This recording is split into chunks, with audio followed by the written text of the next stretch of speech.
يلا يلا هادو غير تاع في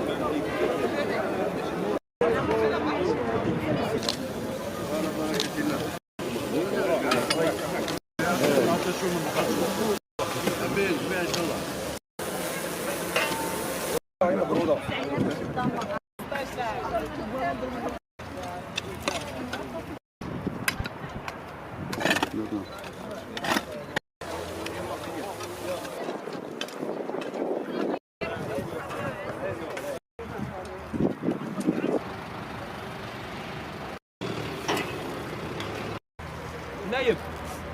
اليوم أيها الإخوان نلحظ نقلة نوعية أخرى من بصمات الشباب الجزائري الذي اجتمع طيلة 3 أيام في هذا المنتدى لتعزيز مجموعة من القناعات الوطنية المشتركة، قناعة المشاركة في الحياة العامة وما تقتضيه من مواطنة صادقة وما تقتضيه من مواطنة رقمية وما تقتضيه من شفافية ووضوح إلى آخره إلى آخره. ولكن الشباب الجزائري لم يبقى داخل المنتديات والفضاءات النقاش والحوار التي شهدها المنتدى، ولكن أراد أن يرصع بصمته حتى يبرهن في شكل غير نمطي على أنه ينتقل من ميدان النظري إلى ميدان التطبيقي. حملة تطوعية اليوم إلى غرس هذه الأشجار بالرمزية التي تحملها والتي هي صدقة جارية إلى روح كل أولئك الشهداء الذين قضوا في العدوان الصهيوني في فلسطين.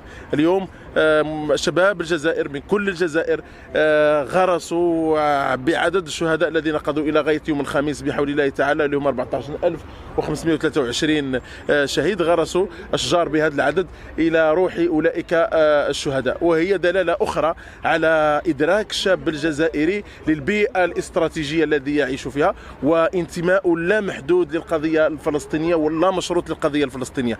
منتدى وهران وإن كان شكل حلقة أخرى من حلقات نجاح الشباب الجزائري في الالتحاق بالوعي الجمعي الذي جعله أكثر حضورا في المشهد الوطني في الديناميكية الوطنية، اليوم يفتح بعدا آخر من خلال هذه الفعالية الميدانية. تحية تقدير للسلطات المحلية هنا في ولاية وهران التي ترافق شباب الجزائر المتواجدين في هذه الفعالية والتي سخرت كل الإمكانيات وكل الكفاءات، وعلى رأسها المديرية العامة للغابات اللي وقفت معنا نهار اليوم من أجل تجديد هذا المشروع. يعني اليوم في وهران حملة تشجير واسعة بمشاركة يعني المجتمع المدني ومشاركة كذلك الشباب القادم من كل ولايات الوطن 58 ولاية، فيه كذلك مشاركة السلطات الأمنية بما فيها الجيش الوطني الشعبي، الدرك الوطني، الأمن الوطني، الحماية المدنية، وكذلك المديرية العامة للغابات. فيه يعني هذه المبادرة جاءت باقتراح من المجلس الأعلى للشباب لأنها كانت إحدى النقاط المدرجة في برنامج عمله في المنتدى الوطني الثاني على مستوى ولاية وهران، وإحنا أعجبنا بالفكرة ووافقنا عليها.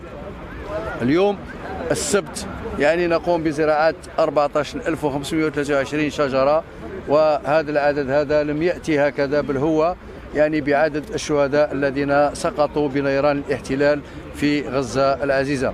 فكذلك اليوم يعني هذه العملية تشجير كذلك تسير بوجود طلبة فلسطينيين من الجامعات الثلاثة بولاية وهران، والكل يعني مستحسن لهذه المبادرة.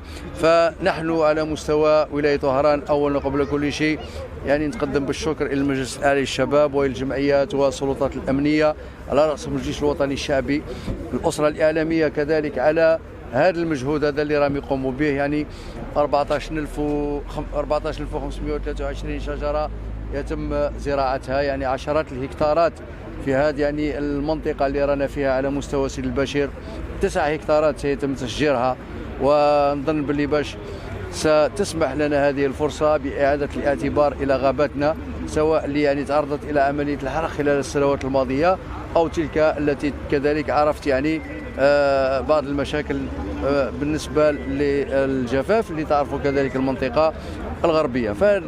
فهذه الفرصة من أجل تجديد الغابات نتاعنا إن شاء الله. الشكر موصول إلى الجميع على مشاركتهم، الفكرة طيبة، نحن جد مرتاحين.